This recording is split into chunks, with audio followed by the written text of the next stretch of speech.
جو لوگ 2 یا 3 ٹائم نماز پڑھتے ہیں کہ کبھی 3 وقت کی پڑھ لی 2 وقت کی چھوڑ دی، کبھی 2 وقت کی پڑھ لی 3 وقت کی چھوڑ دی، کبھی 5 ٹائم کی پڑھ لی کبھی 5 ٹائم کی چھوڑ دی، ایسے لوگوں کے بارے میں قرآن کریم میں اللہ تبارک و تعالیٰ نے ارشاد فرمایا کہ ایسے لوگوں کے لیے فویل للمصلین، اللہ فرما رہا ہے ویل ہے نمازیوں کے لیے۔ یہاں بے نمازی کی بات نہیں ہو رہی ہے بلکہ نمازیوں کی ہو رہی ہے۔ تو آقا علیہ الصلوۃ والسلام سے پوچھا گیا کہ یا رسول اللہ صلی اللہ علیہ وآلہ وسلم آخر یہ ویل ہے کیا چیز جو اللہ کہہ رہا ہے کہ ویل ہے نمازیوں کے لیے؟ تو آقا علیہ السلام اس کی تشریح میں بیان فرماتے ہیں کہ ویل ایک جہنم میں کنویں کا نام ہے۔ جہنم کے اندر ایک کنواں ہے، ایک وادی ہے، اور وہ اتنا گہرا کنواں ہے، آقا علیہ السلام ارشاد فرماتے ہیں کہ اگر اس میں بھاری پتھر ڈالا جائے تو 500 سال میں اس کی تلی میں پہنچے گا۔ 500 سال تک وہ پتھر گرتا رہے گا، گرتا رہے گا، گرتا رہے گا، 500 سال میں اس کی تلی میں پہنچے گا۔ اس کا نام ہے ویل، اور اس میں ڈالا جائے گا نمازیوں کو۔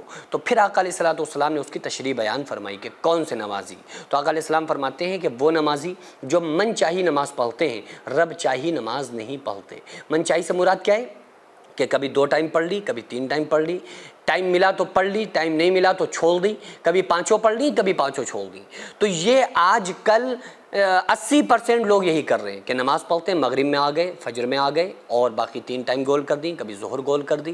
تو اس لیے میری آپ سے ہاتھ جوڑ کر گزارش ہے کہ اللہ تعالیٰ اتنا زبردست ان کو سزا کے بارے میں بتا رہا ہے کہ ان کے لیے تو ویل ہے جو من چاہی نماز پڑھتے ہیں۔ تو اگر آپ نماز پڑھنے والے ہیں تو آپ سے گزارش ہے کہ پھر آپ 5 ٹائم پڑھیں۔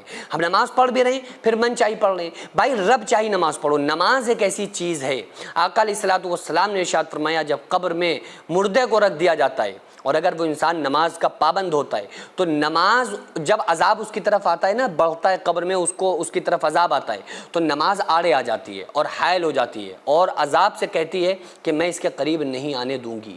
تو وہ عذاب پوچھتا ہے تم ہو کون؟ وہ کہتی ہے میں اس کی نماز ہوں، یہ دنیا میں ہماری پابندی کرتا تھا، اللہ کی رضا کے لیے نماز پڑھتا تھا، آج ہم کسی بھی عذاب کو اس کے قریب نہیں آنے دوں گی، اور نماز سائبان بن جاتی ہے۔ نماز قیامت کے دن جو دھوپ ہوگی اس میں سائبان بنے گی۔ نماز اللہ کی رضا کا سبب ہے، نماز فرشتوں کی محبوب چیز ہے، نماز انبیاء کی سنت ہے، نماز سے معرفت کا نور پیدا ہوتا ہے، نماز سے دعائیں قبول ہوتی ہے، نماز سے رزق میں برکت آتی ہے، نماز سے ایمان کی جڑ مضبوط ہوتی ہے۔ کینسر ہو گیا ہے، اس سے قبل بھی میں نے آپ لوگوں سے اپیل کی تھی، تو آپ لوگوں کے تعاون جو بھی آپ کی طرف سے ملا ان تک پہنچا دیا گیا۔ تو ایک آپریشن ہو چکا ہے، دوسرا آپریشن بہت جلد ڈاکٹر نے بولا ہے۔ تو آپ لوگوں سے خصوصی گزارش ہے کہ بالکل بھی اگنور نہ کریں، آپ لوگ زیادہ سے زیادہ تعاون کیجیے۔ ہو سکتا ہے کہ آپ کے تعاون کی برکت سے ان کے بچے یتیم ہونے سے اور ان کی بیوی بیوہ ہونے سے بچ جائے۔